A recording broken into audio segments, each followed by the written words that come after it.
Доброго времени суток, дорогие телезрители! Мы приветствуем вас на телеканале Якутия-24. Вы смотрите очередной выпуск программы «Мы вам покажем». Сегодня мы находимся не в таком типичном месте для нашего проекта. Сегодня мы находимся в таких замечательных домашних условиях, потому что мы пришли в гости. Пришли мы в гости к человеку, который сегодня вам покажет, как можно сделать несколько простых, но очень вкусных блюд. А из чего, узнаете прямо сейчас. Знакомьтесь, рядом со мной находится Наталья. Наталья у нас уже была в нашем проекте, участвовала, и те, кто смотрит постоянно, наверное, уже узнают ее. Ну и, конечно, все, наверное, вас сразу ассоциируют с чем? Я так думаю, что с сырами. Доброго времени всем. Здравствуйте. Ну что, Наталья, сегодня интересные блюда, да, сразу приступим к делу, а там уже по ходу будем разговаривать и, допустим, вспоминать, с чего начинали. Отлично. Хорошо? Давайте. Что сегодня нас ждет? Итак, я являюсь мастером сыродела. Я готовлю сыры крафтовые, поэтому сегодня, естественно, мы приготовим блюда из сыров. Очень простые, очень быстрые, и дома вы все это сможете спокойно приготовить. Итак, первое блюдо. Все очень любят хачапури, сейчас очень это модно даже, да, популярно. Модно, популярно, поэтому я начну с хачапури.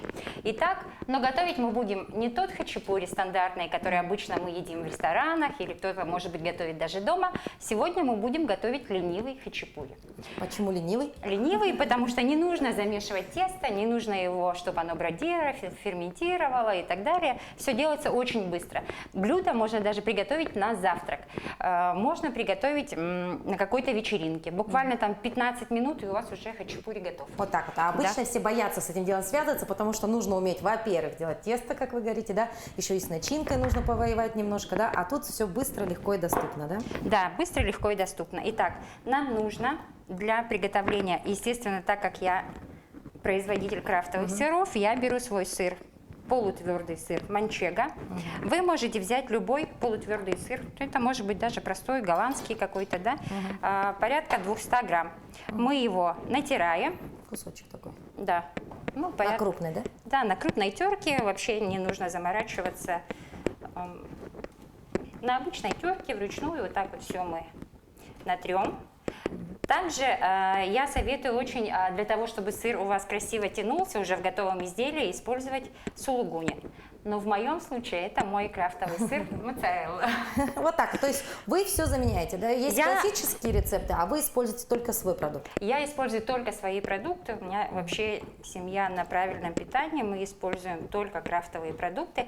Возможно, есть аналоги, невозможно, есть аналоги в интернете этого рецепта, где готовят на молоке. Я готовлю опять на своем кисломолочном продукте мацони. То есть я его сама завожу, но это не чревато последствиями, если вы будете использовать... Интересно, вот вы говорите крафтовый. А что значит крафтовый сыр? Крафтовый сыр. Крафт – это вообще ручной продукт.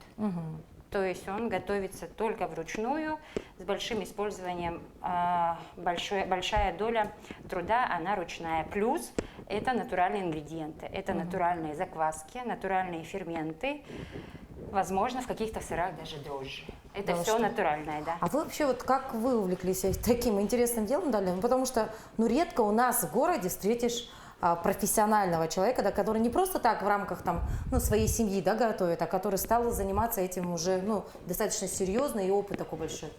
Вот сидела Наталья, и потом решила... Мы вообще очень такие семья эстетов в еде, и очень капризные.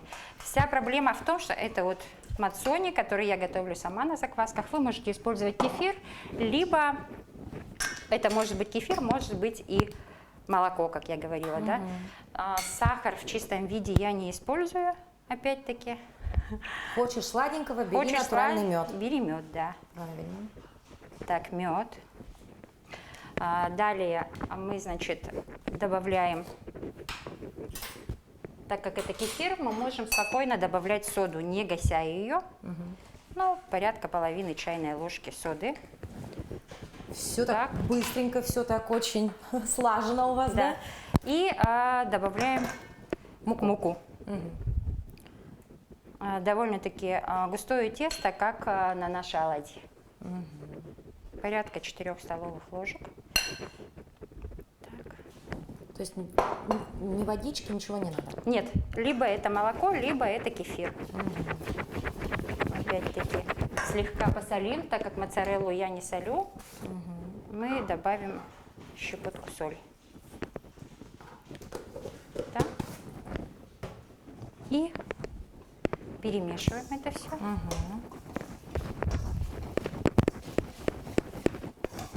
Добавим еще 2 ложечки.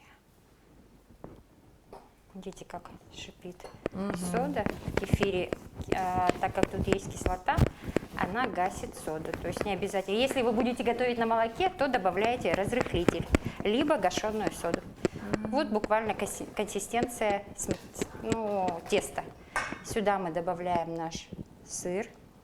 Чем больше сыра, тем вкуснее, конечно. Переборщить сложно будет. Переборщить сложно, да. Так, и моя моцарелла. Она свежая, готовила ее сегодня утром из коровьего молока. Для тех, кто не знает, чем отличается моцарелла от простого сыра, чем? От простого. Ну, не знаю, вот от того же самого твердого. Это вытяжные сыры, это мягкий молодой сыр. Ему не нужно зреть, его приготовил, и тут же его можно есть, употреблять в пищу. Это вытяжной сыр, он очень вкусный, мягкая волокнистая консистенция. И он очень хорошо тянется, он очень плавкий, хороший. Это вот порядка 100 грамм у меня было. И тоже туда? Тоже туда же отправляем. Все, перемешиваем. И вроде бы всего ничего, да? Тут 100 грамм, тут 100 грамм, а получилось достаточно много. Это же по объему, да? На Насколько? одну приличную лепешку. На одну хорошую такую лепешку, добротную, на сковороду диаметром порядка 24-26 грамм. Таля, что будет, если с мукой переборщить? Или тоже ничего страшного? Разбавить молоком. Да. Всё. Либо кефиром. Ну, то есть лучше, чтобы было по, как вы говорите, на ладушке консистенция. Да. Все. Вот такая консистенция. Готово? Теста. Да. Вуаля. И действительно, вы говорите, буквально 10-15 минут все готово. Да, все. Сейчас переходим его жарить. Итак, мы приступаем к процессу жарения хачапури. Хачапури готовится на сковороде.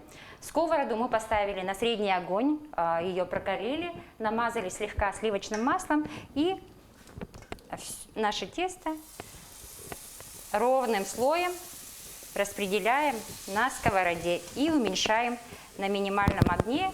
Будет готовиться одна сторона минут 7, следующая сторона, потом перевернем и также будем готовить. Готовится под крышкой. Итак, уменьшили огонь и перейдем к готовке следующего сыра.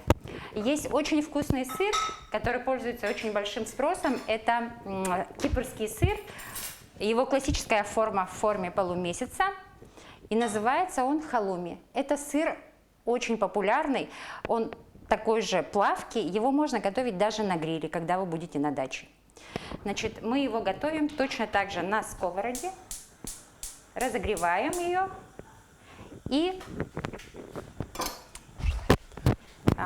я готовлю, его можно готовить целиком, но мне больше нравится, когда его порезать на такие вот кусочки порционные, на 1-2 укуса кусочек. Так, разрезаю. Сейчас сковороду мы ничем не смазываем. И сейчас посмотрите, как это все готовится. Это очень популярно в Якутске, пользуется большим спросом сыр. Так, еще не нагрелась.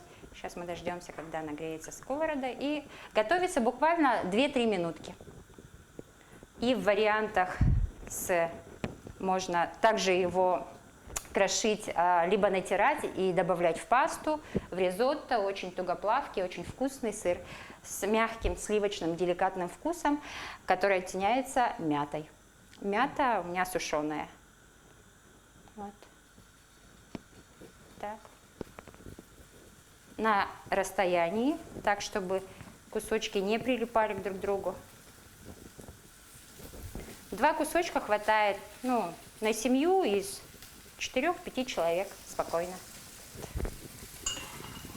Сыры очень вкусные. Вообще сейчас пошла такая мода правильного питания. Да? Я очень рада, что многие люди следят за своим питанием, изучают состав продуктов и так далее. Ну, сыры крафтовые, они, конечно, намного полезнее, в них очень много аминокислот, витаминов, минералов, очень легко усвояемый кальций причем. И кальция, содержание в 100 граммах кальция в 100 граммах сыра крафтового, как в 5 литрах молока. Но в молоке как бы он очень тяжело усваивается, да? Вот, как видите, он совершенно не растекается. Не надо ничем смазывать, только на разогретой сковороде. То есть это как закуска идет или полноценное блюдо? Как вам сказать? По калорийности это блюдо полноценное, то есть вообще очень хорошо для спортсменов, для тех, кто придерживается правильного питания. Высокое содержание белка, как я сказала, да, аминокислот. Опять-таки сыр является мощным афродизиаком. Также крафтовые сыры натуральные, они приравниваются к природным антибиотикам. То есть они выравнивают флору желудочно-кишечного тракта, улучшают иммунитет, то есть все полезные свойства в нем бесспорны. Его можно есть сразу. Я же приготовлю салат. Очень быстрый салат, тоже на праздник, либо там в повседневной жизни. Это очень вкусно, полезно и сытно. Так, как видите, вот. Следующая партия. Все очень быстро. Итак, пока мы ждем обжарки нашего ленивого хачапури, мы продолжаем готовку за этой рабочей зоной, да, и далее что мы делаем? Значит, так, далее мы готовим закуску. На одном большом блюде мы приготовим несколько видов салатов из сыров. А это тоже удобно. Это тоже очень удобно. Большое блюдо взял? Большое блюдо взял, гостей пригласил, и не нужно заморачиваться, да. Тут что-то выложить, там что-то выложить, красиво подать. То есть микс салата, да? Микс салата. Значит, в этом уголке мы выкладываем наш пожаренный халуми. Угу. Так, следующее. У нас из крафтовых сыров есть очень вкусный сыр, это бурратта. Наверное, вы слышали. Бурратту подают на классический вариант на помидорах с соусом песто. Но мы не будем заморачиваться с соусом песто. Сделаем все очень просто. Да. С этой стороны у нас будет бурратта. Значит, мы кладем помидорку. Выкладываем слайс такой, помидорки. Да? Угу. И небольшую бурратку. Давайте посмотрим, как выглядит. У нас сегодня такой, знаете, некий мастер-класс вообще, да, по изучению иностранных слов. Вот так выглядит он. Да, это та же самая моцарелла, но вытягивается тесто в форме блина, оладушки большой, куда выкладывается сыр строчителла. Строчителла – это у нас нити моцареллы. То есть вот да. они похожи? Да, это один и тот же сыр, просто сейчас я вам покажу, что внутри. Третья часть – это у нас будет сыр строчителла. Пока мы можем вот сюда поближе показать, чтобы уже визуально видно было, какая картинка. Поглядите, какое буйство красок, как это все вкусно, еще бы ароматы передавались через экран. Все это очень быстро готовится. Видите, да, у нас пока там… Здесь уже кубики, да, пошли помидоры? Здесь уже пошли кубики, да. Можно взять маринованные помидоры, почему бы нет. Но сейчас, как бы, пока мы можем себе позволить вкусные, сладкие помидоры. Так вот. В любой последовательности, в любой форме режете. Видели, я и так порезала, и сяк порезала. Вот. И видите, это быстрые сыры, которые мы можем выложить. Значит, это нити моцареллы, сыр в сливках. Моцарелла разрывается на нити, и вот такие вот нити, они готовятся со сливками. То есть это такое, знаете, практически тоже полноценное блюдо, потому Абсолютно. что, да, здесь достаточно калорийно, да, считайте, сливки, еще я и думаю, сыр, можно да? добавить еще для красоты сверху, для буйства красок наши сыры. Итак, здесь понятно. Гулять так гулять. Да. Так, здесь, значит, все понятно. Кусочек взял, да, значит, микс салата тоже Взял, понятно. Это мы как едим? Прям вот ложечками или все-таки принято это как-то намазать? Может Вилочкой, быть? вилочкой. Вилочкой, да? Да. А вот сыры, которые намазываются. Вот здесь, давайте. Целая Так. культура здесь вообще. Это вот тоже быстрый сыр шевр. Вот его можно разломать и намазать. А Вот за видите, счет- какие запахи тут, да? Да, а за счет чего вот этот окрас у него где-то красненький, А где-то бежевый? здесь классическая форма шевра, он обваливается в смеси 5 перцев, либо в смеси черного молотого перца, где-то паприка, где-то томаты. И мы вот так вот просто берем их и разминаем. Они совсем Это мягенькие. совершенно мягкий творожный сыр. Да, а там у нас уже подошло с хачапури дело. Ну вот посмотрите, 5 минут, а целое блюдо на большую компанию готово. А просто нужно что, дорогие друзья? Иметь под рукой вкусный сыр. А желательно вот столько, сколько сегодня у нас было его. Посмотрите, даже вот все-то названия-то и сложно запомнить, но визуально запомнить можно, что их бывает вот так много, а самое главное, на вкус они уж точно, я уверена, вкусные.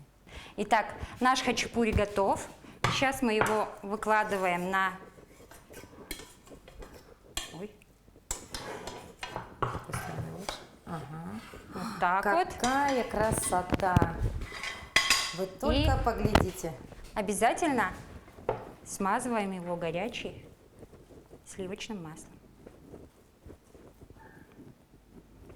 Тот самый ленивый Тот хачапури. самый ленивый хачапури. Смотрите, какой он красивый, румяный. Итак, и последний этап с нашими сырами. Мы приготовим быстренько соус. Для соуса мы берем оливковое растительное масло, так как вы хотите. Это бальзамический соус у меня. Немного меда.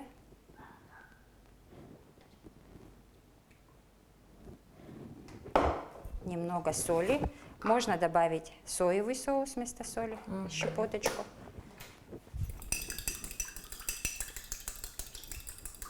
Все это перемешиваем. Получается очень вкусно. И поливаем. Все сыры поливаем, да? Да. Также бурату, листики, чтобы было сочно и вкусно. Вот буквально каких-то 15-20 минут, и у вас 1, 2, 3, 4, 5 блюд. 5 блюд, товарищи. А самое главное, что это все натуральный продукт, Абсолютно. что это все очень вкусно, что доступно в нашем городе, надо отметить, да, потому что кажется, что это все откуда-то, знаете, заграничное дело, да, ну где ж мы найдем бурата в Якутске, где? Все есть, было бы Есть. желание. Ну и, конечно, мы желаем всем нашим телезрителям приятного аппетита, наслаждайтесь, пробуйте, я не знаю, ищите информацию, познакомьтесь с героиней нашей, она вам, мне кажется, может рассказать про сыры все, и даже Сыры больше. все, даже больше. И даже больше. А самое главное, мы желаем вам, конечно же, приятного аппетита. Приятного аппетита, живите вкусно.